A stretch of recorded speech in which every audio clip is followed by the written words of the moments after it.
कि माँ अगर बेटे को कोसती भी है ना, अपशब्द भी कहती है ना, तो हो सकता है उसको कोई बड़ी बीमारी आने वाली होती है, वो कट जाती है केवल माँ के कहने से। क्या यशोदा मैया लाला को प्रेम नहीं करती थी तो छड़ी लेकर भागी? घर में इतना मक्खन होता था तो क्या लाला को क्यों नहीं देती थी? अपाच्य हो जाएगा, छड़ी लेकर भागी, इसको तकलीफ हो जाएगी, क्यों गलत काम करता है, छड़ी लेकर भाग रही, इसको बांध देती है। क्या यशोदा जी के हृदय में कृष्ण के प्रति प्रेम नहीं था? अपार प्रेम था, अपार।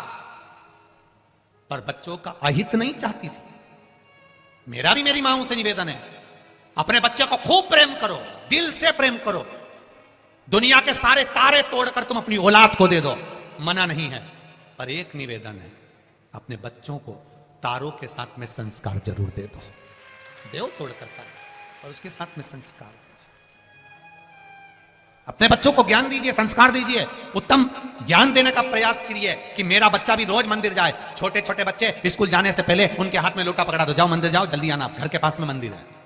और मेरा विश्वास कहता है, मैं कानपुर में ज्यादा आया नहीं हूं, पहली बार अपनी जिंदगी में पहली बार कानपुर आया हूं, जीवन में पहली बार। और मेरा विश्वास कहता है कि कानपुर में भी आप जितनी जगह से आए हो ना कथा सुनने के लिए, जहां जहां से आए हो, ये मेरा विश्वास कहता है, मुझे तो मालूम नहीं पर मेरा विश्वास कहता है कि जहां आप रहते होगे, आपके घर से कुछ कुछ दूरी पर, 50-500 मीटर की दूरी पर, या 1 किलोमीटर या 200 मीटर या 100 मीटर या 4 घर छोड़ के या 8 घर छोड़ के, आगे पीछे दाएं बाएं में कहीं ना कहीं शंकर का मंदिर तो जरूर होगा। ये मेरा दिल कहता है, ये मेरा हृदय कहता है, शिव मंदिर जरूर होगा। कहो बच्चों से, जा बेटा 1 लोटा पानी लेकर जा, जाओ जल लेकर। कल वहां दर्शन करने गए थे आनंदेश्वर, बहुत अच्छा लगा। वहां देखकर शिव जी की आराधना में नवयुवक बेटे, नवयुवक बेटियां, नवयुवक लड़के, नवयुवक बेटियां सब हाथ में लोटा ले लेकर, कोई अपने घर के लिए वापिस जा रही थी, कोई शिव मंदिर जा रही थी। देखकर इतनी प्रसन्नता हुई कि लोग अपने घर से लोटा लेकर आए हैं और जल चढ़ाकर जा रहे हैं, इसकी प्रसन्नता। नमन करता हूं मैं कानपुर की इस भूमि को और यहाँ के विद्वत जन को, यहाँ के ब्राह्मण जन को, यहाँ के आचार्यों को, यहाँ की पीठों को, और यहाँ के रहने वाले एक छोटे से छोटे झाड़ू लगाने वाले तक को मैं प्रणाम करता हूं। बड़ी प्रबलता है, बड़ी प्रबलता, ये अविरल भक्ति है, ये विश्वास आपका,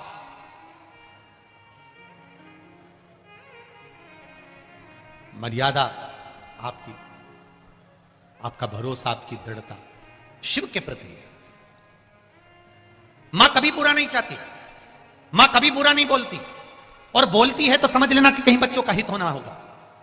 कोस रही है ना, कोसने दो। मेरा बहुओं से भी निवेदन रहता है, जरा जरा सी बात में झगड़ा कर मायके मत जाओ, बिल्कुल मत जाओ।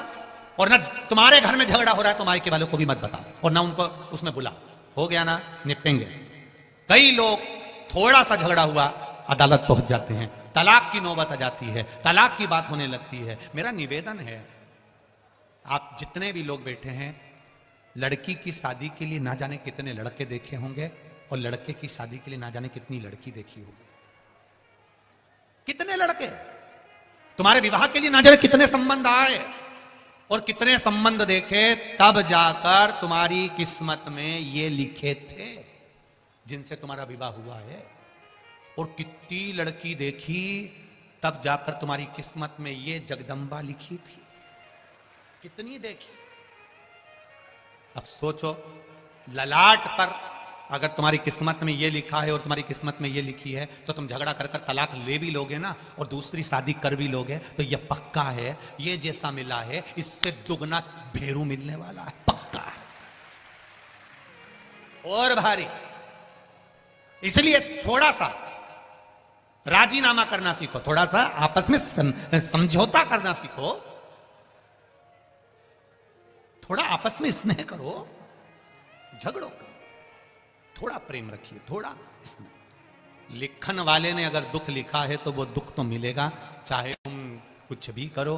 बस उस दुख का एक समय होता है, वो दुख मिटने का भी एक समय होता है। ये यहाँ पर ये आगे जाते हो ना, ये यहाँ से निकले और आप लोग इधर मंदिर के लिए जाते हो, ये चौराया पड़ता है ना, इसके नीचे क्या बोलते हैं वो ब्रिज बन रहा है मेट्रो का, वहां पर आगे जाके लाल बत्ती हरी बत्ती का चौराया है, वहां बत्ती लगी रहती है, लाल बत्ती हरी बत्ती। हमारी भी गाड़ी रुकी थी,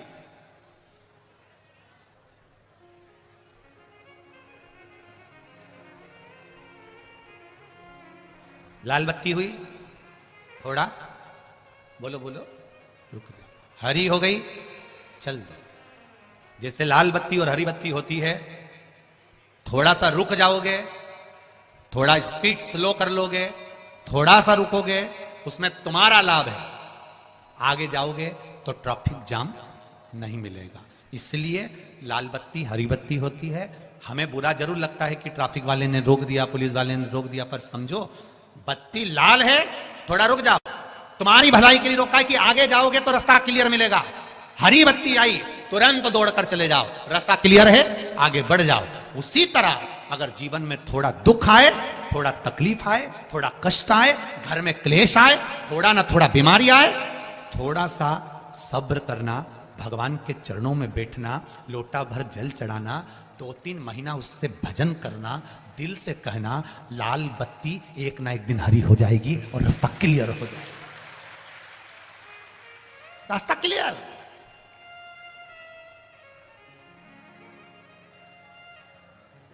थोड़ा रुको।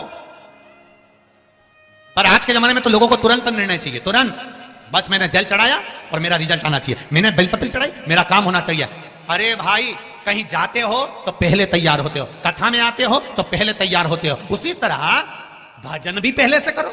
अगर तुम्हें लग रहा है कि तुम्हारी एग्जाम आ रही है, कंपटीशन एग्जाम आ रही है, तुम्हारा ये इंटरव्यू आने वाला है, तो 2 महीने पहले, 4 महीने पहले, 6 महीने पहले, 8 महीने पहले सियोर वाला महाराज तो चिल्ला चिल्ला के कहता, रोज टीवी पर कहता कि भजन करो, कथा सुनो, स्मरण करो। कथा सुनने का भी समय नहीं मिले तो 1 लोटा जल चढ़ाओ, मत सुनो कथा भी, 1 लोटा जल तो चढ़ाओ। थोड़ा तैयारी पहले से करो, जैसे एग्जाम देने की तैयारी पहले से करते हो, इंटरव्यू देने की तैयारी पहले से करते हो, उसी तरह भगवान के मंदिर जाने पर भी तुम्हें 1 लोटा पहले से जल चढ़ाते हुए, बेलपत्र चढ़ाते हुए चलोगे, निश्चित है वो हरी बत्ती कर ही देगा और तुझे पार लगा ही देगा, ये निश्चित है।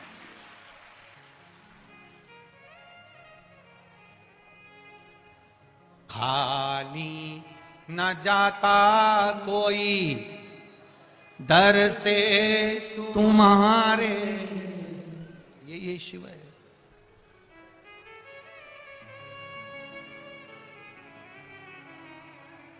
भगवान विष्णु के मंदिर में जाइए, लक्ष्मी जी बैठी हैं साथ में,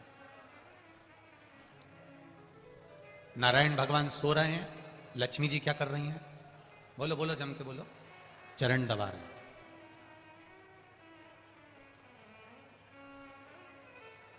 ब्रह्मा जी के यहां जाइए, ब्रह्माणी माला लेकर बैठी हुई हैं, बीणा बजा रही। लक्ष्मी जी के यहां जाओगे, लक्ष्मी जी हाथ में हंडा लेकर बैठी हैं, लक्ष्मी लुटा रहे भगवान विष्णु।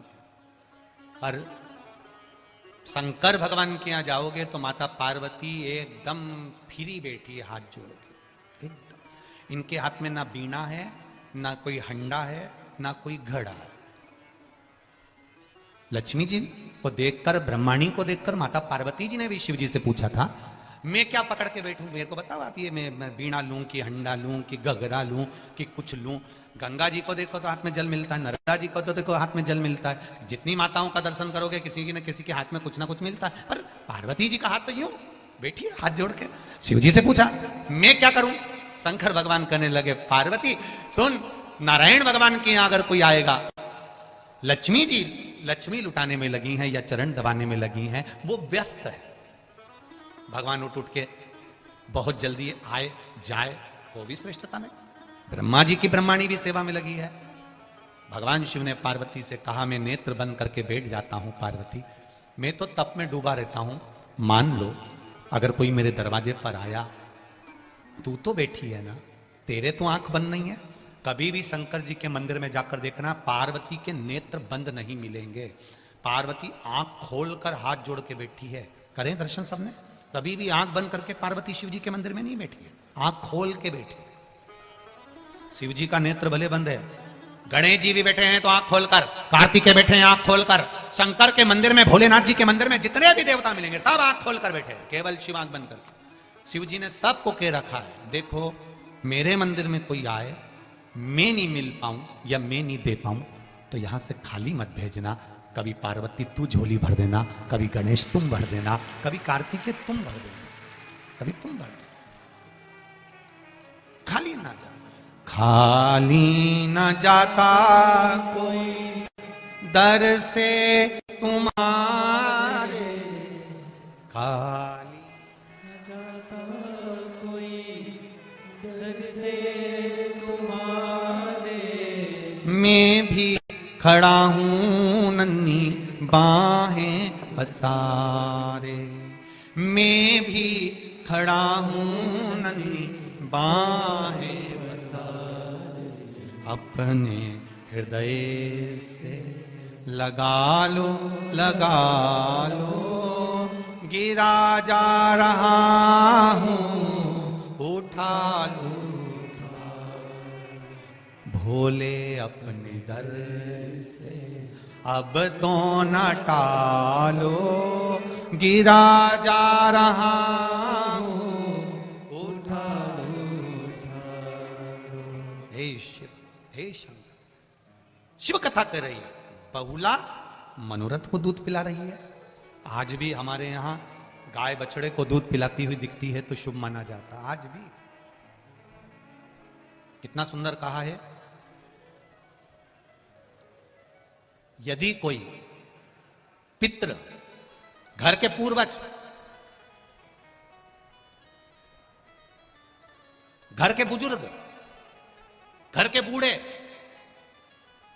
भविष्य पुराण कर रही है, अगर घर का बुजुर्ग, घर के बूढ़े, घर के पितृ जो चले गए, सपने में दिख रहे हैं, और कहां दिख रहे हैं, आप सो रहे हैं और आपके सिर के पास आपके बुजुर्ग खड़े हैं, आपके पितृ खड़े हैं, आपके घर के वृद्ध लोग खड़े हैं, ये आपको सपने में दिख रहे हैं, तो समझ लेना जरूर 15 से 20 दिन के अंदर मेरे यहां कोई खुशखबरी आने वाली है, निश्चित है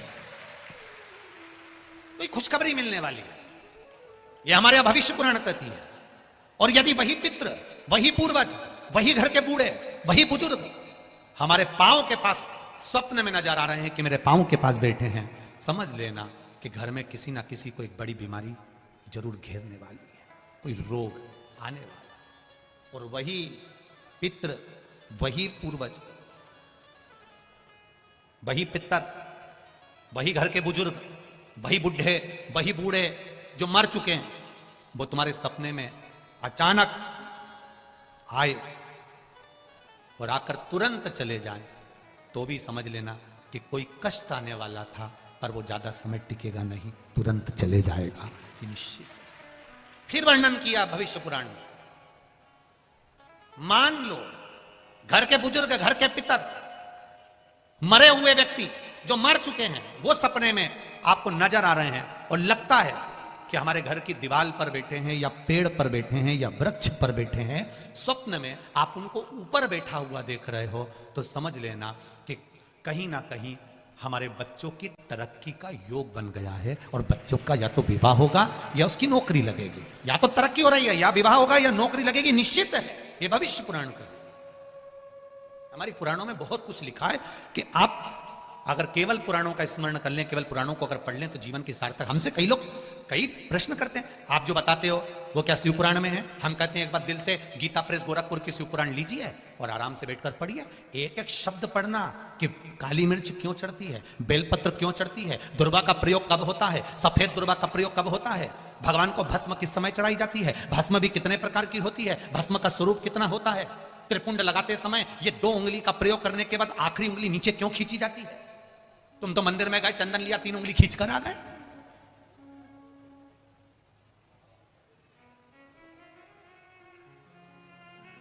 उसको समझो कि उसका कारण क्या है। 2 उंगलियां खींचने के बाद 1 उंगली का चंदन नीचे जब तीसरी उंगली से आता है, तो हम नीचे कितने भी नीचे अगर खड्डे में भी जा रहे हैं और कर्जे में भी जा रहे हैं, नीचे की उंगली अगर हमने बाद में लगाई है तो हमें ऊपर उन्नति की सीढ़ी पर महादेव चढ़ा ही देता है। ये निश्चितता है त्रिपुंड लगाने की, ये त्रिपुंड लगाने की निश्चितता है हमारी।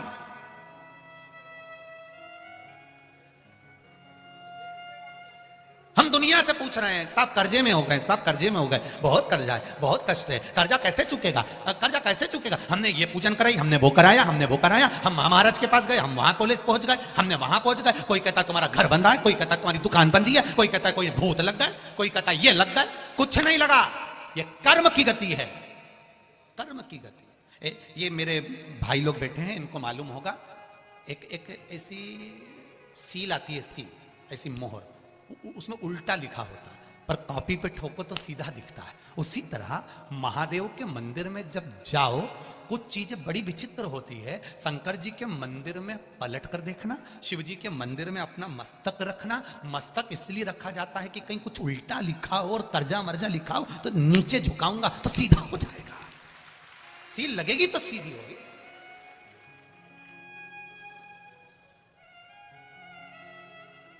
हम कई बार माताओं से कहते हैं आप जल चढ़ा कराइयो, आपके पास में चंदन नहीं है, आपके आसपास में कुछ भी सामग्री नहीं है, और आपको लग रहा है कि आज मुझे बाबा को त्रिपुंड लगाना है, कुछ नहीं है, तो भी ये उंगली तो भगवान ने दी है, लगा दिया, हो गया।